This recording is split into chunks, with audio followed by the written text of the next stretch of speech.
رمضان رمضان رمضان يا حبيب رمضان رمضان ليتك دوما قريب.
إنني أنا الله لا إله إلا أنا فاعبدني وأقم الصلاة لذكري إن الساعة آتية أكاد أخفيها لتجزى كل نفس بما تسعى فلا يصدنك عنها من لا يؤمن بها واتبع هواه فتردى. Muda foya-foya, lalu taubatnya pada usia 50 tahun, lalu usia 60 tahun masuk surga. Tidak sesimpel itu. Karena kenapa demikian? Kita semua sepakat merubah pola hidup itu nggak mudah. Merubah habit itu susah loh. Allah mengatakan falamma zagu azaghallahu qulubahum. Ketika mereka menyimpang dari jalan Allah, maka Allah akan tambah penyimpangan mereka. Jadi penyakit jiwa itu seperti penyakit fisik, Reda. Jadi apabila kita biarkan, maka stadiumnya akan naik dari stadium 1 ke stadium 2, stadium 2, stadium 3, stadium 3, stadium 4. Lalu apa yang terjadi? Tinggal angkat tangan dokter tersebut. Ini yang perlu kita camkan. Gak semudah itu bertobat kepada Allah Subhanahu Wa Taala di akhir hayat kita, ketika kita sudah terbiasa mengisi waktu muda kita untuk foya-foya. Ketika kita punya masalah, menemukan kesulitan, lagi sedih, terlilit hutang, libatkan Allah. Pengen daftar kuliah, melamar kerja, buka bisnis, libatkan Allah. Sekecil apapun yang ingin kita lakukan dan seberat apapun yang kita hadapi, libatkan Allah. Kita tidak akan pernah bisa berjalan sendirian, menjalani kehidupan yang kadang keras dan menyakitkan. Kita butuh Allah sebagai pegangan, agar kita selalu merasa kuat dan tidak menyerah. Namun, seringkali kita pede akan kemampuan diri sendiri dan berharap ke makhluknya. Kita lupa ayat ini. Wa may yattaqillaha yaj'al lahu makhraja. Barang siapa yang bertakwa kepada Allah, niscaya Dia akan mengadakan baginya jalan keluar.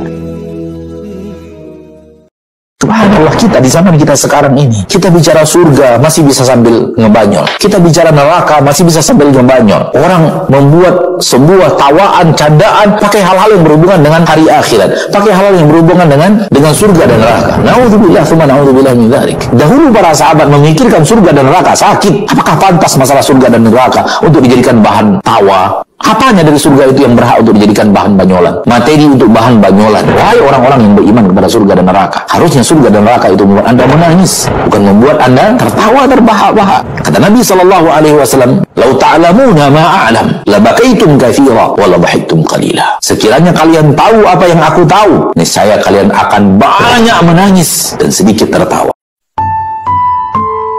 Saat Rasulullah tiba di langit ketujuh dan bertemu dengan Nabi Ibrahim, Rasulullah kemudian naik ke Sidratul Muntaha, yang merupakan akhir dari perjalanan Mi'raj Nabi Muhammad SAW. Namun, perjalanan Rasulullah naik ke Sidratul Muntaha tidak ditemani malaikat Jibril. Malaikat Jibril menolak menemani Rasulullah naik ke Sidratul Muntaha dengan alasan batas kemampuannya hanya sampai di langit ketujuh. Jika Malaikat Jibril memaksa masuk ke Sidratul Muntaha, maka ia akan hancur. Saat Rasulullah Shallallahu Alaihi Wasallam sampai di Sidratul Muntaha, dalam kebingungannya bagaimana mengucap salam, Allah Subhanahu wa Ta'ala memberinya wahyu kepada beliau berupa ucapan salam kepadanya.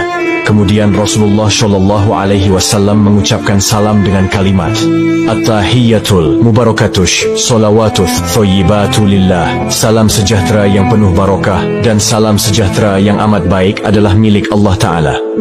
Kemudian Allah Subhanahu wa Ta'ala menjawab, Assalamu alayka ayyuhan nabiyyu wa rahmatullahi wa barakatuh. Salam sejahtera, barokah dan rahmat Allah dilimpahkan kepadamu wahai Muhammad. Kemudian Rasulullah Shallallahu Alaihi Wasallam berdoa untuk kita, umatnya. Assalamu alayna wa ala ibadillahi syolihin. Kesejahteraan semoga terlimpah kepada kami semua hamba Allah dan hamba-hambanya yang soleh. Saat itu Rasulullah Shallallahu Alaihi Wasallam menerima perintah dari Allah Subhanahu wa Ta'ala untuk umat Islam untuk mengerjakan solat 50 waktu dalam sehari. Selepas menerima perintah solat, Rasulullah kemudian turun ke langit ketujuh dan melihat Nabi Ibrahim sedang bersender di dinding Baitul Maqmur. Dilanjutkan turun ke langit ke-6 dan bertemu dengan Nabi Musa alaihissalam. Kemudian Nabi Musa bertanya, Wahai Muhammad, dapat apa engkau dari Allah tadi? Rasulullah menjawab, Aku mendapatkan perintah dari Allah untuk melaksanakan solat 50 waktu dalam sehari. Nabi Musa kemudian berkata, Wahai Muhammad, apakah engkau tahu jika aku memiliki umat yang sangatlah kekar dan besar, namun umatku tidak sanggup melaksanakan kewajiban itu? Lalu bagaimana dengan umatmu yang kecil? Kemudian Nabi Musa menyarankan Nabi Muhammad untuk kembali menghadap Allah meminta keringanan.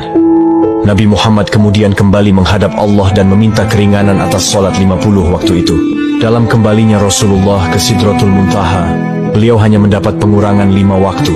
Dan pada saat itu, Rasulullah sampai 9 kali bolak-balik dari langit 6 ke Sidratul Muntaha untuk meminta keringanan dalam perintah solat tersebut. Sampai pada akhirnya Rasulullah menerima perintah solat hanya 5 waktu dalam sehari. Kemudian turun dan menemui Nabi Musa. Dan saat itu juga Nabi Musa kembali menyarankan Rasulullah untuk kembali menghadap Allah meminta keringanan lagi. Namun Rasulullah enggan melakukan itu karena malu kepada Allah yang sudah 9 kali bolak-balik meminta keringanan. Dengan senyumnya Rasulullah berkata, Aku sudah diberikan oleh Allah yang paling pokok 5 waktu, dan Allah telah menetapkan untuk setiap satu waktu itu bernilai 10 waktu. Di tanggal 27 Rajab ini, di mana malam itu Rasulullah Shallallahu Alaihi Wasallam mendapatkan hadiah dari Allah untuk umatnya berupa solat wajib 5 waktu. Maka dari itu sahabat yang dirahmati Allah, jangan pernah mengabaikan hadiah dari Allah ini, yaitu solat. Karena solat adalah tiang agama, maka siapa yang mendirikan solat, berarti ia menegakkan sendi-sendi agama. Dan siapa yang meninggalkan solat, berarti ia telah meruntuhkan sendi-sendi agama.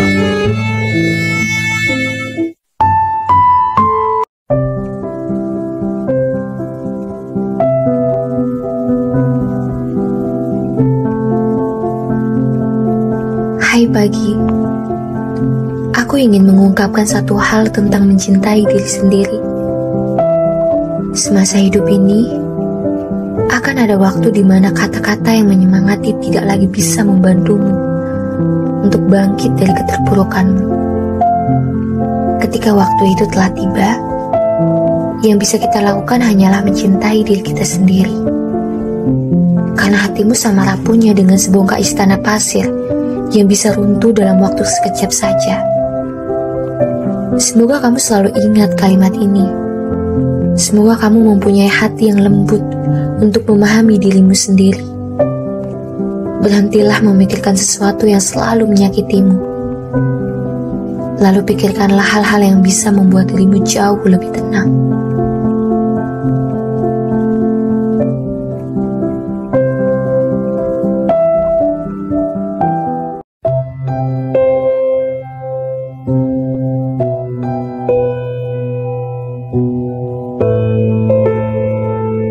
Dan akhirnya, saya belajar bahwa hidup ini bukan tentang siapa yang kalah dan siapa yang menang.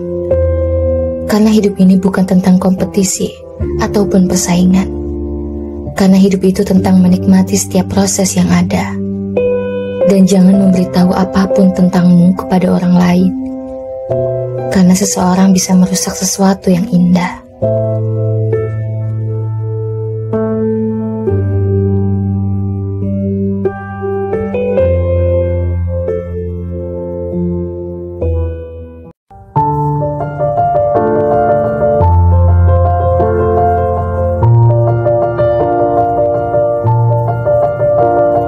Mereka takut bahwa aku jahat dan bisa melukai perasaannya.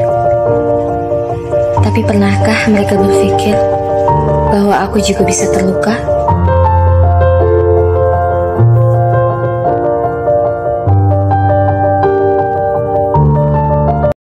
Kalau sholat aja kamu tinggalin, lalu apa gunanya kamu hidup? Bukankah percuma hidup 1000 tahun kalau nggak sholat? Sholat nggak lama kok, cuman sampai meninggal aja. Kalau besok meninggal, sholatnya selesai. Kalau kamu tidak sholat, musibahmu lebih besar daripada iblis, karena iblis menolak sujud kepada Nabi Adam, sedangkan kamu menolak sujud kepada Allah. Sholatlah, karena yang pertama ditanya oleh Allah adalah sholatmu, bukan hartamu.